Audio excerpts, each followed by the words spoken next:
లేత మర్రి ఊడలు ఒక్కటి, ఇంకేం అక్కర్లేదండి. లేత మర్రి ఊడలు కలెక్ట్ చేసుకోండి. చిన్న చిన్న ముక్కలు కట్ చేసుకుని నీడన ఆరబెట్టుకోండి జాగ్రత్తగా. అది ఒక భాగం పంచదార కానీ పట్టిక బెల్లం కానీ, ఈ రెండాటిలో ఏదో ఒకటి ఒక భాగం. అంటే ఇది 50 గ్రాములు అనుకోండి, అది 50 గ్రాములు. దేనికి అది చూర్ణం చేసుకుని రెండు కలిపి మళ్ళీ కొట్టుకుని మెత్తగా దానిని ఒక కప్పు పాలతోటి పరగడుపున సాయంత్రం పడుకునేటప్పుడు మళ్ళీ ఒక కప్పు పాలతోటి ఒక అరతులం 10 రోజులు చాలండి. 10 రోజులు కనుక మీరు ఈ విధంగా తీసుకుంటే మీ యొక్క మూత్రం వేడిగా వెళ్ళడం, లేకపోతే బొట్లు బొట్లుగా పడడం, మూత్రం స్పీడ్గా ఫ్లో అవ్వకపోవడం, అదేవిధంగా మంటతో కూడిన మూత్రం రావడం, ఇటువంటి మూత్రానికి సంబంధించిన వ్యాధులన్నీ తగ్గుతాయండి. అన్నిటికంటే ఇంపార్టెంట్ ఏంటంటే ఈ ఫార్ములాలో మీ యొక్క స్పెర్మ్ చాలా చిక్కబడుతుంది. అర్థమైందండి? స్పెర్మ్ కొంతమందికి చాలా నీళ్ళలాగా అవుతూ ఉంటుంది. అటువంటి వాళ్ళు చాలా భయపడిపోతూ ఉంటారు. అయ్యి బాబోయ్ వలసగా ఉంది, నాకు పిల్లలు పుట్టరేమో, ఇంకోటి అటువంటిది ఏమీ ఉండదండి.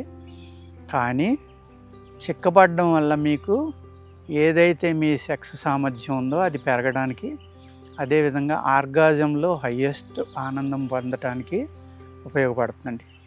అందులో ఈ స్పెర్మ్ యొక్క శక్తి బాగా పెరిగి సంతానం కలగటానికి సరిపడి జీవకణాలు లేని వాళ్ళకు కూడా ఆ జీవకణాలను పెంచి పురుషుల్లో ఇది చాలా అద్భుతంగా పనిచేస్తుందండి. చాలా సింపుల్, సింగిల్ హెర్బ్. పంచదార అన్ని చోట్ల దొరుకుతుంది. మీరు సంపాదించవలసింది ఓన్లీ మర్రి చెట్టు యొక్క ఊడల యొక్క చివర లేతగా తెల్లగా ఉంటుంది. దాన్ని కట్ చేసుకోండి. కట్ చేసుకుని దాన్ని చిన్న చిన్న ముక్కలు చేసుకుని నీడన ఆరబెట్టుకుని చూర్ణం చేసుకోవాలి.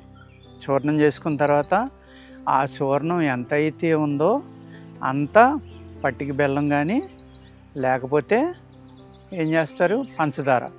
పట్టిక బెల్లం గురించి తెలియని వాళ్ళు ఉంటే పంచదార, అది ఒక 50 గ్రాములు తీసుకోండి, ఇది ఒక 50 గ్రాములు తీసుకోండి.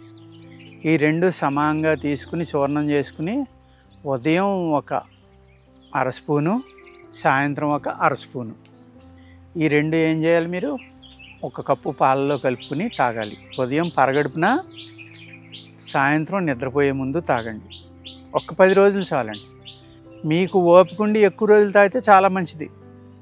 అర్థమైంది కదండి? మందుగా మేము 10 రోజులే తాగుతాం, 10 రోజుల కన్నా మేము సాధించలేకపోయాం, సంపాదించలేకపోదాం అనుకుంటే మినిమం 10 రోజులు తాగండి. తాగితే మీకు ఎన్నో రకాల గొప్ప గుణాలు ఇందులో కనపడతాయి. స్త్రీ పురుషులు ఇద్దరూ తీసుకోవచ్చు.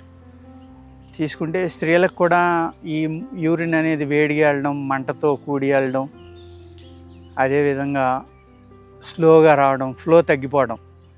ఫ్లో తగ్గిపోయిందంటే దాని అర్థం ఏంటండి, ఈ యూరిన్ బ్లాడరు పెద్దదైపోవడం కానీ, యూరిన్ బ్లాడర్లో నరాలు వీక్ కావడం వల్ల కానీ మీకు ఫ్లో బాగా రాదండి.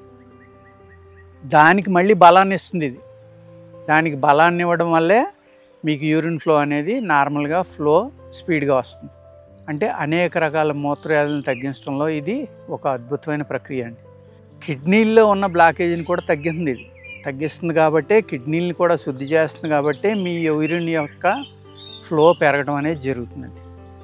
అదేవిధంగా మీ యొక్క స్పెర్మ్ ఏమని చెప్పానండి, చిక్కబడి స్పెర్మ్లో ఉన్న అనేక లోపాలని తొలగించి మీ యొక్క పురుషత్వాన్ని పెంచి ఎవరైతే మతిస్థిమితం లేని వాళ్ళు, పిచ్చి కానీ మతిస్థిమితం కానీ, ఎక్కువ మాట్లాడడం, అనేక రకాలైన ప్రాబ్లమ్స్ ఉంటాయి. అన్ని స్టేజీల్లో ఉన్న వాళ్ళకి కూడా ఈ మందుని మీరు కంటిన్యూగా వాడుకోవచ్చండి. మానసికమైన శక్తి పెరుగుతుంది దీనివల్ల. మానసికమైన శక్తి పెరిగి ఈ మందు కూడా వాళ్ళకి పనిచేస్తుంది. ఈ పిచ్చిని కుదర్చడంలో ఇంత క్రితం కూడా మీకు ఒక ఫార్ములా చెప్పానండి. అది పనిచేస్తుంది, ఇది పనిచేస్తుంది. ఈ విధంగా ఈ ఫార్ములాను కూడా జాగ్రత్తగా రాసుకుని మీరు ఏదైనా సరే మీకు ఈ శరీరానికి బలం రావాలి, లేకపోతే రక్తశుద్ధి రక్తవృద్ధి అవ్వాలి అనుకునే వాళ్ళు చింతపండు తినొద్దండి, ఏ ఫార్ములా అయినా సరే. అదేవిధంగా చలవ శరీరులు అయితే దోసకాయ, ఆనపకాయ, పెసరపప్పు మానేయండి. ఉష్ణ శరీరులు అయితే తీసుకోవచ్చు.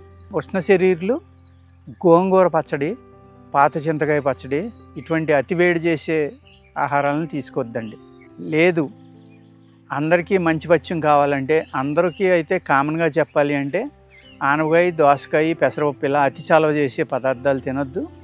అదేవిధంగా గోంగూర, వంకాయ లాంటివి తినొద్దండి. చింతపండు అయితే తప్పనిసరిగా మానేయాలి. బలమైన లేహ్యాలు కానీ, బలమైన మూలికలను కానీ, బలమైన ఫార్ములాలు కానీ మీరు ఏది వాడుకున్నా కూడా చింతపండు అనేది అవాయిడ్ చేస్తే మీకు ఈ ఫార్ములాలన్నీ కూడా అద్భుతంగా పనిచేస్తాయండి. ఈ చింతపండు కూడా సంవత్సరం దాటిన చింతపండుకి మళ్ళీ పచ్చిం లేదండి. దానివల్ల నష్టం లేదు. నేను అనేక వీడియోల్లో ఇదే మాట చెప్పాను. ఏసీలో ఉన్న చింతపండు అది రంగు మారట్లేదు, చారు నల్లగా ఉండదు, సాంబార్ నల్లగా ఉండదు, అందంగా కనపడుతుందని వాడితే ఆ అందమే మనకి అతి ప్రమాదకరం అయ్యి మనలో రక్తాన్ని తగ్గించడానికి, హిమోగ్లోబిన్ తగ్గడానికి మొదటి కారణం అదేనండి. అర్థమైంది కదండి. ఈ రకమైన జాగ్రత్తలు తీసుకుంటా మీరు ఈ మర్రి చెట్టు గురించి నేను ఎన్ని చెప్పానో అన్నీ చక్కగా రాసుకుని, ఒకే చెట్టుతోటి అనేక రకాలైన అద్భుతమైన గుణాలు, ఓన్లీ లేత మర్రి చిగుళ్ళతోటి కూడా మీరు నీడన ఆరబెట్టుకుని పంచదార కలుపుకుని తీసుకుంటే స్త్రీలకి తెల్లబట్ట, ఎర్రబట్ట ఏదైతే అవుతుందో ఆ ఒక్క మర్రి చిగుళ్ళు వల్లనే ఆ తెల్లబట్ట, ఎర్రబట్ట కూడా తగ్గించుకోవచ్చండి. కానీ ఇది పాలతోటి వేసుకుని పాలన్నం తింటే ఒక 5 రోజుల నుంచి వారం రోజులు మీకు అద్భుతంగా పనిచేస్తుందండి. ఉప్పు కారం తినకూడదు, పులుపు తినకూడదు. చప్పిడి అన్నం తింటే కనుక మీకు చాలా బాగా ఇది పనిచేస్తుందండి. ఈ ఫార్ములా ఏంటది? ఓన్లీ లేత మర్రి చిగుళ్ళని తీసుకోవడం, చూర్ణం చేసుకోవడం, నీడన ఆరబెట్టి ఆదివారం కోసుకోండి. దానికి సమంగా సరిపడి పటిక బెల్లం కానీ ఇది కానీ కలుపుకొని తీసుకుంటే ఒక వారం నుంచి 20 రోజులు, 3 వారాలు, 21 రోజులు తెల్లబట్ట, ఎర్రబట్ట కూడా బ్రహ్మాండంగా తగ్గిపోయి మీరు చాలా ఆరోగ్యంగా ఉంటారు. అందుచేత అనేక ఫార్ములాలు ఈ మర్రి చెట్లు, అందుకనే ఇది చెప్పే ముందర మీకు కల్పవృక్షం అని చెప్పానండి. ఈ విధంగా మీరు మర్రి చెట్టును వాడుకుని మీ ఆరోగ్యాన్ని కాపాడుకోండి. నమస్కారం అండి.